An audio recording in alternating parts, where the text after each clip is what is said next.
Hello, everybody. David Shuster here. Donald Trump's Jeffrey Epstein problems have returned, and Trump is exploding. He is lashing out at the media, posting wild rants on True Social and reportedly screaming at White House aides. More on the Trump eruptions in a moment. The New York Times is reporting in a book excerpt echoing across several news organizations that Trump's White House freaked out over the Epstein files last year and held emergency senior staff meetings about the files in the Situation Room without Trump. They were trying to figure out how to regain control over the growing ugly narrative that the Trump administration was, at the very least, complicit in a cover-up for the crimes of now dead pedophile Jeffrey Epstein and other predators in his orbit. 10 days earlier, the Justice Department and FBI had released their nothing to see here memo, saying that their review found no client list of the powerful men to whom Epstein had allegedly trafficked girls, underage, and women. Vice President Vance reportedly told the group, this is a huge problem. And he argued that all the Epstein files should be released. One of the files included emails sent by Epstein victim Sarah Ransom. She claimed she knew a girl in Epstein's sex trafficking ring named Jen who said she had sex with Trump. Ransom also claimed Jen said Trump had a thing for sucking and twisting nipples. Ransom wrote that she saw Jen's nipples in a shower after an alleged Trump encounter and that Jen's nipples were red, swollen, and disfigured. Ransom's credibility was questionable because she had retracted other claims. Still, the Trump White House staff was fearful about allowing Epstein claims to surface, and in a subsequent Situation Room meeting, the officials were divided over how to handle the Sarah Ransom-specific allegations against Trump. Quote, the vice president said he thought the president would be okay with releasing the nipple-related documents, arguing that Trump had been accused of worse. I think we should put it out, he said. It would cause people to say, we're going further than we need to. Trump White House Chief of Staff Susie Wiles quickly responded that the president would not, in fact, be okay with it. It was a point no one wanted to continue debating. Now, this story summed up the White House dilemma, as the report put it, quote, piles of accusations were impossible to disprove and equally impossible to make go away. Every door they opened led to another room, and in every room were more claims for more women. Indeed, the White House staff wanted everything about Jeffrey Epstein to go away, but was not sure how to do that. So at the time, the White House decided not to release most of the Epstein files. In turn, members of Congress last summer and fall became increasingly agitated over the Trump White House stonewall, and that culminated at the end of the year after the government shutdown, with the House and the Senate passing a law requiring the release of all the Epstein files within 30 days. The Trump team missed the law's deadline and then heavily redacted many of the files that were released. And the White House, the Trump administration, still has not released millions of pages of Epstein documents. The debates and tensions in the Trump White House are detailed in a new book by reporters Maggie Haberman and Jonathan Swan. The book is titled Regime Change Inside the Imperial Presidency of Donald Trump. With excerpts now being released and the book being published, Trump is infuriated.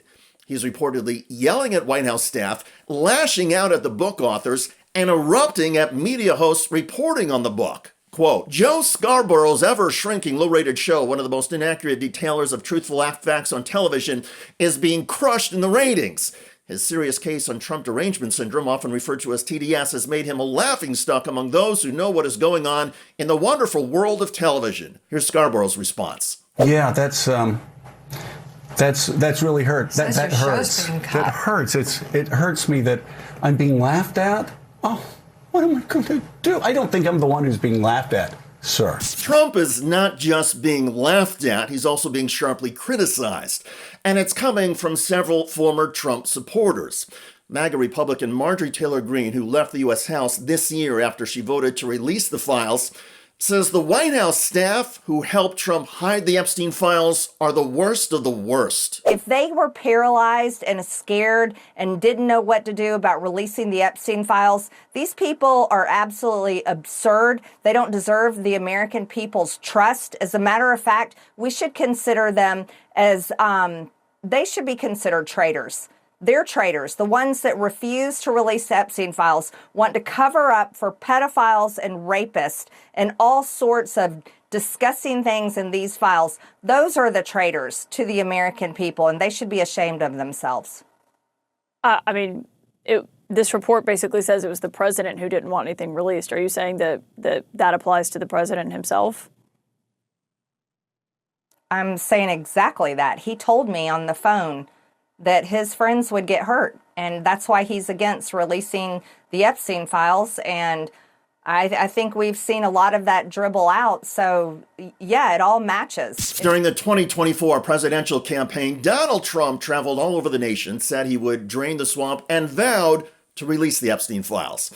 And yet in office, Trump and his White House team fought the release of the files and are still holding on to millions of pages of documents, photographs, and videos.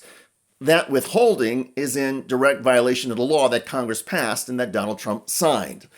Also, witnesses continue to testify to Congress and contradict what Donald Trump has said about his relationship with Jeffrey Epstein. Trump has claimed he cut off ties with Epstein in 2004, but witnesses say Epstein and Trump continued their close friendship for several more years. All the while, the claims against Epstein continued to pile up. Countless women came forward to the FBI and to the Department of Justice and reported rape and abuse at the hands of Jeffrey Epstein. Yet even after 2008, even after that sweetheart plea deal, when people knew that he was a registered sex offender, his proximity to power, his proximity to so many important, rich, and powerful people legitimized him. And surrounding himself and being able to continue surrounding himself with those types of people allowed him to abuse so many other young girls, children, and women for years to come. And the focus on all of those Epstein-Trump years is not going away. The main thesis of the recent reporting and book excerpts is that Donald Trump and his White House team have struggled over what to do about the Epstein scandal. Those struggles carry on.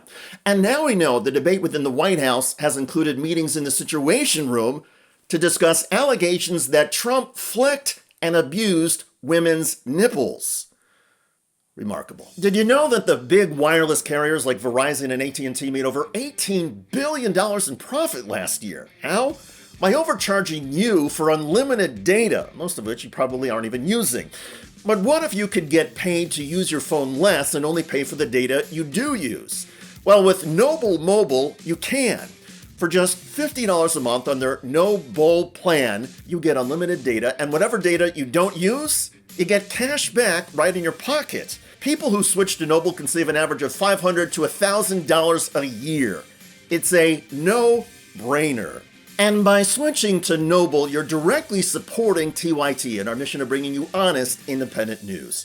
So give Noble a try and make the switch today. Scan the QR code on the screen now or visit go.tyt.com/plan. That's go.tyt.com/plan. By the way, Donald Trump is being labeled emotionally unstable and broken after a recent outburst. They had FBI agents ushering them into the building.